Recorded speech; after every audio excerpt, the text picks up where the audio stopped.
ఓం నమ శివాయ. నిధయే సర్వవిద్యానాం విషజే భవరోగిణాం గురవే సర్వలోకానాం దక్షిణామూర్తయే నమః.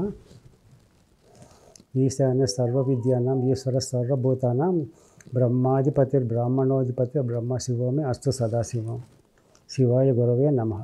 ప్రేక్షకులకు శ్రీ విశ్వేవసు నామ సంవత్సర ఉగాది శుభాకాంక్షలు.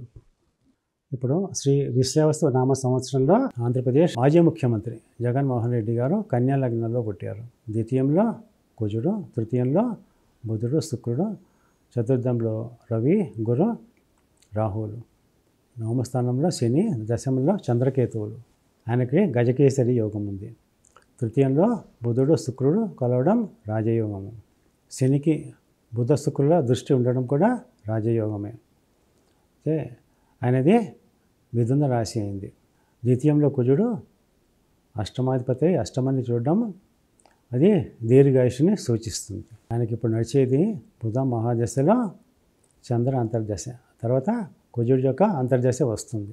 జగన్మోహన్ రెడ్డి గారు ఏంటంటే 2025-26లలో ఆయనకి రక్త సంబంధీకులతో పేచీలు వచ్చే అవకాశం ఉంది. వివాదాల్లో ఇరుక్కుంటారు. వివాద సంబంధ విషయాలు ఎక్కువగా ఉంటాయి ఆయనకి, రక్త సంబంధికులతోటి. తర్వాత ధన వ్యయం ఎక్కువగా ఉంటుంది. ఆయన కఠినంగా మాట్లాడడం జరుగుతుంది. ఆయనకి నూతన ప్రయత్నాలు ఏవి కూడా ఫలించవు.